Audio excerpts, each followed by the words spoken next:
Welcome to Annam's recipes. இன்னைக்கு பொங்கல் குழம்பு எப்படி செய்யலாங்கிறத பார்ப்போம்.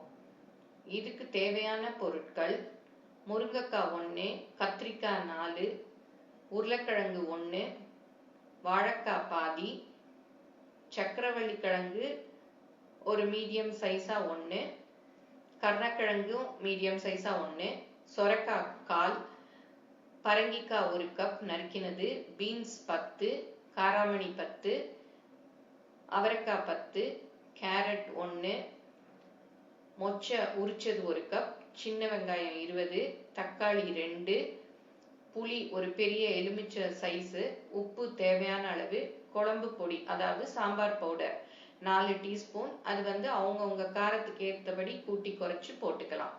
தாளிக்கிறதுக்கு நல்லெண்ணெய் 3 டேபிள் ஸ்பூன், சீரகம் 1 டீஸ்பூன், பெருங்காயம் 1/2 டீஸ்பூன், கருவேப்பிலை 20. இந்த காயெல்லாம் இந்த அளவு தான் போடணும் இல்லை, அவங்கவுங்க தேவைக்கேற்ப போட்டுக்கலாம். தை மாசம்தான் நாட்டு காய்கறிகள் எல்லாம் நல்லா கிடைக்கும். அந்த நாட்டு காய்கறிகளை வச்சு குழம்பு செஞ்சு புதுசா அறுவடை செஞ்சு வந்த பச்சரிசியில பொங்கல் செஞ்சு சாமிக்கு அதாவது சூரியனுக்கு படைக்கிறது நம்ம தமிழ்நாட்டுல வழக்கம். இப்ப இந்த நாட்டு காய்கறிகளை வச்சு இந்த பொங்கல் குழம்பு எப்படி செய்யலாங்கிறத பார்ப்போம். ஃபர்ஸ்ட் எல்லா காய்களையும் கிளீன் பண்ணி எடுத்துக்கணும். உருளைக்கிழங்கு, கேரட்டு, கருணக்கிழங்கு, வாழைக்காய் இதுக்கெல்லாம் தோல் சீவி ஒரு சதுர கியூப் ஒரே மாதிரி ஒன்று எப்படி நறுக்கிறீங்களோ அதே மாதிரி எல்லாத்தையும் நறுக்கிக்கணும். அப்புறம் பீன்ஸு, அவரைக்காய் ஒரு 1/2 இன்ச் அவங்கவுங்க விருப்பம் என்ன சைஸ் வேணுமோ அந்த அளவுக்கு துண்டுகளாக நறுக்கிக்கணும். மொச்சையை உரிச்சுக்கணும். சின்ன வெங்காயத்தையும் உரிச்சுக்கணும். கத்திரிக்காயை குழம்பு வைக்கிற நேரம் நறுக்கிக்கணும், இல்லாட்டா அது கருத்து போயிடும். அப்புறம் தக்காளி, பச்சை மிளகாய் இது எல்லாத்தையுமே நறுக்கி வச்சுக்கணும். அப்புறம் புளி சொல்லியிருக்கோம் இல்லையா, அதை நல்லா தண்ணியில ஊற வச்சு அதை நல்லா கரைச்சு வடிகட்டி அதை ஒரு பாத்திரத்துல ஊத்தி அடுப்புல வச்சு கொதிக்க விடணும். கொதிக்கிறச்ச மிளகாப்பொடியையும் உப்பையும் சேர்த்து அந்த மிளகாப்பொடி கட்டி இல்லாம கலந்து விடணும். நான் இந்த காயெல்லாம் குக்கர்ல வச்சா குழஞ்சு போயிடும் அப்படிங்கிறதுக்காக சும்மா பாத்திரத்துல வச்சிருக்கேன். குக்கர்ல வேணாலும் வைக்கலாம். வச்சுட்டு ஆனா பார்த்து ஒரு சவுண்ட்ல அமர்த்திடணும், இல்லாட்டா காயெல்லாம் குழஞ்சு போயிடும்.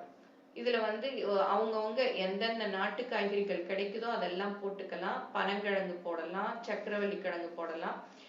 அந்த மாதிரி அவங்கவுங்களுக்கு எந்தெந்த காய் கிடைக்குதோ அது எல்லாத்தையும் இதுல போட்டுக்கலாம்.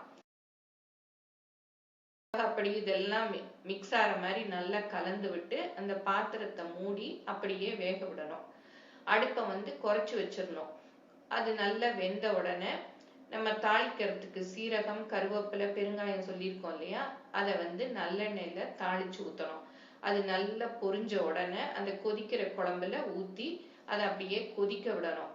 அது நல்லா கொதிச்சாதான் இந்த தாளிச்சதோட ஃப்ளேவர் எல்லாம் குழம்புல இறங்கும். சிலர் இதே குழம்புல துவரம்பருப்பு கூட போடுவாங்க.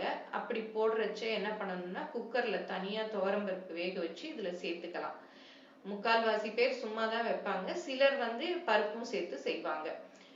அப்புறம் இதுல பலாக்காய் கிடைச்சா கூட போடலாம். இந்த ரெசிபி பிடிச்சிருந்தா லைக் பண்ணுங்க. மேலும் இது போன்ற ரெசிபிக்கு எங்க சேனலை சப்ஸ்கிரைப் பண்ணுங்க. தேங்க்யூ.